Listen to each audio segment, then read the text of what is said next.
नमस्कार. छत्रपती शिवाजी महाराज की जय.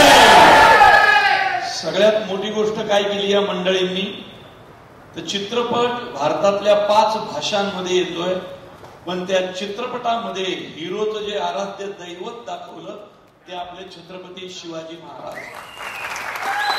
खरं छत्रपती शिवाजी महाराज महाराष्ट्रातून पार तंजावर पर्यंत संपूर्ण साऊथ बेल्ट छत्रपती शिवाजी महाराजांचं कार्य आहे, शहाजी महाराजांचं कार्य आहे. या चित्रपटाचं वैशिष्ट्य काय असं जर कोणी विचारलं तर सगळ्यात महत्वाची गोष्ट आहे, या चित्रपटाला मातीचा वास आहे. या चित्रपटाला मातीचा वास आहे यासाठी की मातीचं म्हणणं काय असतं, माणसांचं म्हणणं काय असतं आणि मातृत्वाचं म्हणणं काय असतं या चित्रपटामध्ये अत्यंत ताकदीनं आमच्या कोटीगारूंनी दाखवलंय. तर कोटीगारू म्हणजे त्यांची बाकी ओळख माहीत नसली तरी सांगतो की राजामौली सरांबरोबर त्यांच्या पहिल्या पिक्चर पासून त्यांचे असोसिएट डिरेक्टर राहिलेले कोटीगारू, बाहुबलीचे असोसिएट डिरेक्टर. आणि या कोटीगारूंनी हा सिनेमा तितक्याच ताकदीनं पेलला.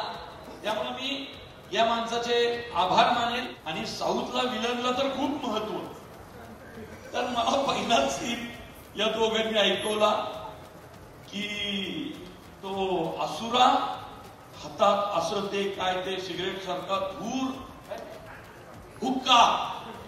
हुक्का पीत आणि एका महिलेबरोबर बसलेला असतो. तर मी याला म्हटलं, अरे देव, तर हे काय मला जमायचं नाही बाबा.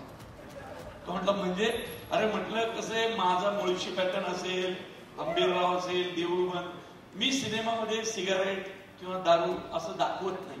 माझ्या कुठल्याच सिनेमात सिगारेट दारू नसते, कारण ते आपल्याकडे ते मुलांवर खूप ते मुलं ते उचलतात ना. फक्त धर्मवीर मध्ये दिघे साहेबांना दाखवली कारण ती बायोपिक होती, त्यांच्या हातात सिगारेट नेहमी असायची. तर माझं ऐकलं त्यांनी आणि विलन विदाऊट दारू विदाऊट सिगारेट, कारण मी स्वतः निर्व्यसनी आहे, तर मी म्हटलं मी हे प्रमोट करणार नाही. आणि त्यांनी ते मान्य केलं. आणि ते ऐकून विलन दिसेल तुम्हाला कसा असतो. मला तेजस्विनीला एकदा असं ढकलून द्यायचा सीन होता. अरे म्हटलं ती अभिनेत्री म्हणून गोड आहेच, पण ती माणूस म्हणून किती चांगली आहे माहितीये का तुम्हाला. तर मी तिला म्हटलं नाही सर, वो मारना तो पडेगा सर. आणि मग मी जीवावर उदार होऊन एकदा दिलं तेजस्विनीला ढकलून.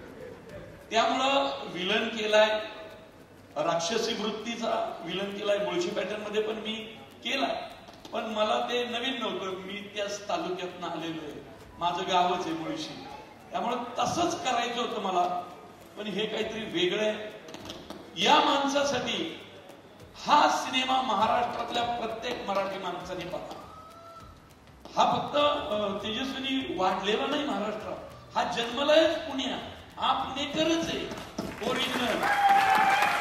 म्हणजे फक्त हा कुणाला टोमणे मारत नाही, कुणाची खेचत नाही, तरी हा बाय बर्थ आणि वृत्तीने पण पुणेकर आहे.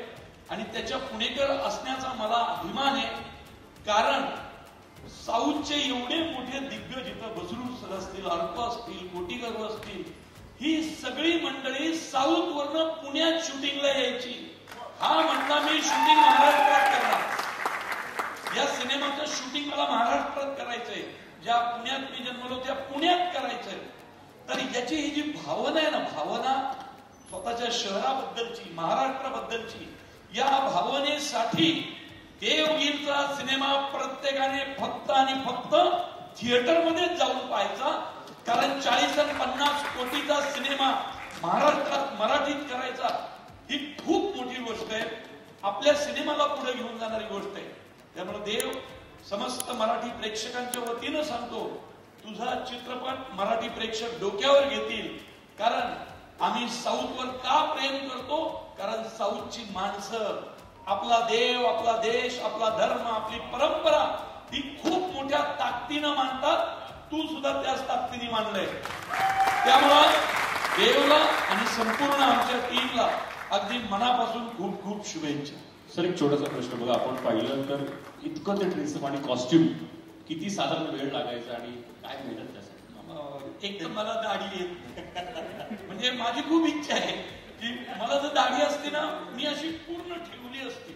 म्हणजे मी लहानपणी पेनाने काढायचो दाढी, का तर मला ते नाही दाढी मिशा हवी, तर देवाने मिशा दिली, केस दिले, पण दाढी नव्हती दिली. पण ती इच्छा देवानी या सिनेमात पूर्ण केली. त्यामुळे देव खूप खूप धन्यवाद. खूप भारी कॉस्ट्युम आहेत ते, खूप जड होतो ते शूज आणि खूप वर्ण उड्या मारायच्या होत्या. साऊथ इंडस्ट्री निम्म्या वेळा जमिनीवर आणि निम्म्या वेळा हवेतच असते ते रोप फायटिंगला. त्यामुळे ते मी एन्जॉय केलं आणि मी दिसतोय पण छान. म्हणजे माझी आई मला म्हणते तुला दाढी असते तर तू असंच दिसत असत. हा त्यामुळे धन्यवाद.